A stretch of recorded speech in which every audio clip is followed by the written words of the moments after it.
This session will focus on how to identify a student with a visual impairment in your classroom or who may have trouble seeing, and how to address those issues within the classroom. First, we'll talk about the characteristics of a visual impairment.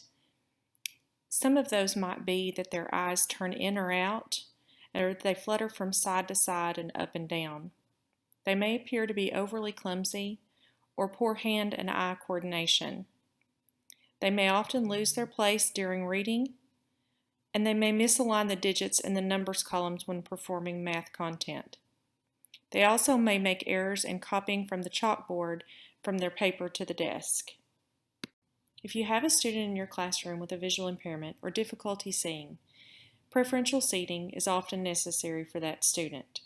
You can also ask them where they can see best. That may be to the left or the right of the classroom near the front.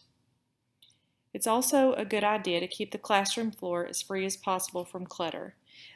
Sometimes they are not able to see small items that may trip them in the floor.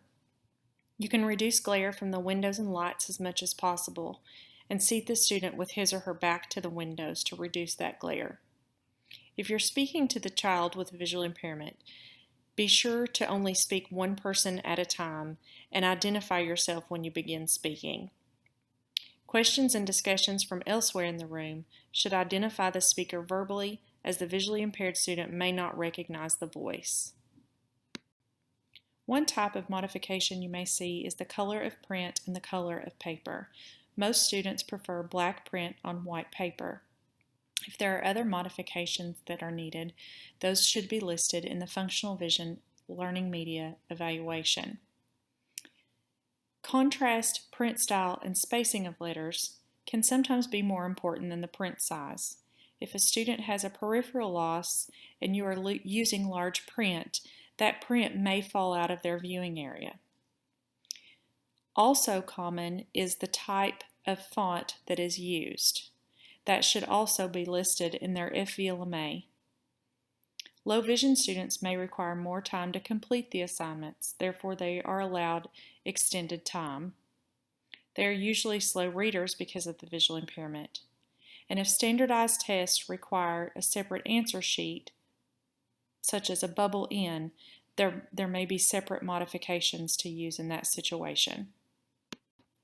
As a student with a visual impairment and using large print materials in the classroom, this may be bulky or hard to handle.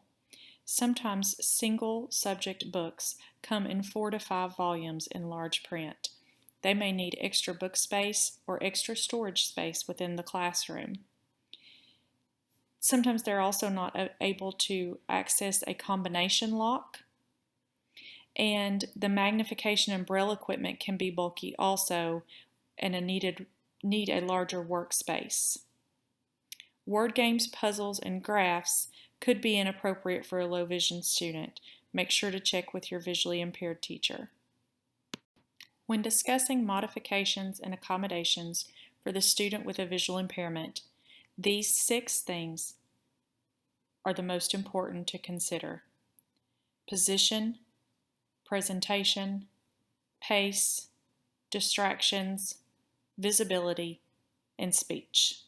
Always ask yourself these questions. As a student with a visual impairment enters your classroom, schedule a time for a private meeting with the child. This will allow you to talk about their preferences and lighting and modifications that will be the most helpful to them in the classroom. Have them explain their visual problem to you, and this helps them to develop the self-advocacy skills needed for later in life.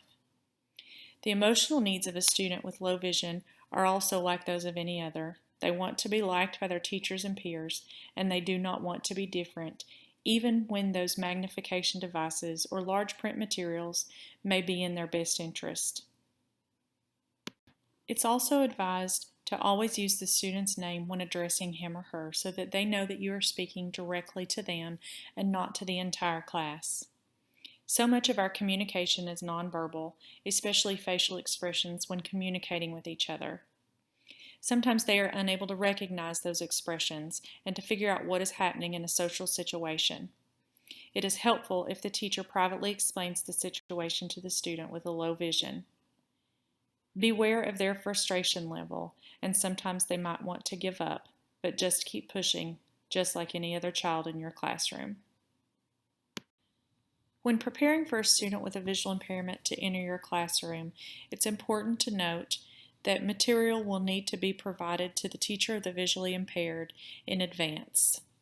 It takes quite some time to prepare materials in braille, large print, or audio tape, so planning well ahead is essential for the student to have those materials ready at the same time as their peers. When the student is reading in your class, they may access this material through large print, handheld magnifiers, or CCTVs. When a lecture is provided in the class, they may be needed to audio tape the lecture, or the teacher can provide notes for the student. Written work can be done through large print, bold lined paper, or 20/20 pens, and they may also provide their work in braille. When talking about the optical devices or magnification devices that the student may use in the classroom or in their community, it will depend on various factors such as the size of the object to be viewed, the viewing distance from the object, and the length of time the activity, whether or not both hands are required for a given task. Out in the community, students may prefer to use spot magnification to check menus or prices, but in the school they may prefer to use textbooks in large print. A CCTV or closed-circuit television or other form of video magnification may be the preferred way to view the graphics or a text in school that is not available in large print. Handheld magnifiers are very portable and low cost and mostly available at your local superstore. They also can have a light mount or can be mounted on a stand. A video magnifier uses a video camera to project a magnified image onto a screen or monitor. They can be used to assist with reading, writing, and a wide range of other activities. These are usually preferred when a larger field of view is preferred or reading for an extended period of time. Handheld video magnifiers are great when the reading assignment is short. They help with things at home such as reading prescription bottle labels, sorting through mail, writing checks, or reading cooking recipes. A screen magnifier is a device that enlarges everything on the computer screen, including the menu and navigation buttons. Sometimes these appear blurry or fuzzy to the student, though.